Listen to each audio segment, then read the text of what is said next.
Hello everyone, আসসালামু আলাইকুম। সবাই কেমন আছেন? আশা করি সবাই ভালো আছেন, সুস্থ আছেন। তো আজকে নতুন ভিডিও নিয়ে চলে আসলাম আপনাদের মাঝে।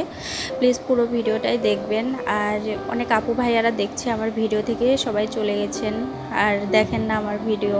আর আমিও তেমন চলে যাওয়ারও তো কথা, কারণ আমি তো ভিডিও কারো দেখতে পাচ্ছি না, কারণ শরীরটা আমার খুব খারাপ, সে কারণে আমি রেগুলার ভিডিও দেখতে পাচ্ছি না।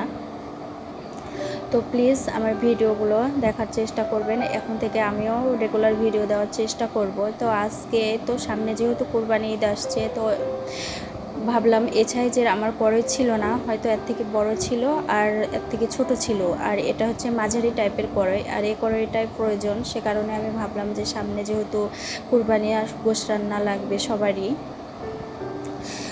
তো আজকে আমি নিয়ে আসলাম আমার ছোট জায়ের সাথে এই কড়াইটা কিনে। আমি তেমন ভালো কিনতে পারি না, তারপরেও একটা দুঃখের বিষয়, একটা এই যে এই কড়াইটা ফাটা বের হয়েছে, তো এটা পাল্টাতে যেতে হবে আবার। তো কড়াইটা অনেক সুন্দর লেগেছিল, তাই আমি নিয়ে নিয়েছিলাম। আর এটা গ্যাসের চুলার জন্য,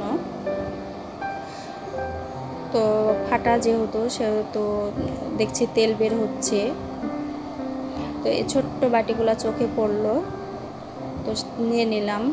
বাটি, ছোট ছোট বাটি দেখতে অনেক ভালো লাগে, তো এরকম বাটি আমি 3টা নিয়ে নিলাম। আর মেয়েদের তো এগুলার প্রতি অনেক লোভ, কারণ এগুলা দেখলেই তারা নিতে চায়। আমার তো খুব ভালো লাগে। তো এই ছোট পাতিল আছে, তারপরেও আমি দেখে খুব ভালো লাগলো, তারপরেও নিলাম।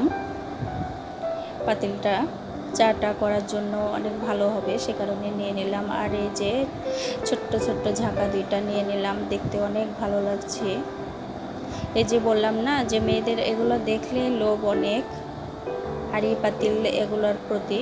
মেয়েদের বলতে আমার তো অনেক ভালো লাগে, আর এগুলোর প্রতি আমার তো অনেক লোভ, যে দেখলেই মনে বলে যে কিনি, যতই থাকুক। তো এখানে আমার 2টা ওড়না ছিল, ওড়নাও কিনে নিয়ে এসেছিলাম। তো এগুলোই আমার ভিডিও আজকে ছিল। তো সবাই ভালো থাকবেন, সুস্থ থাকবেন। আল্লাহ হাফিজ, আসসালামু আলাইকুম।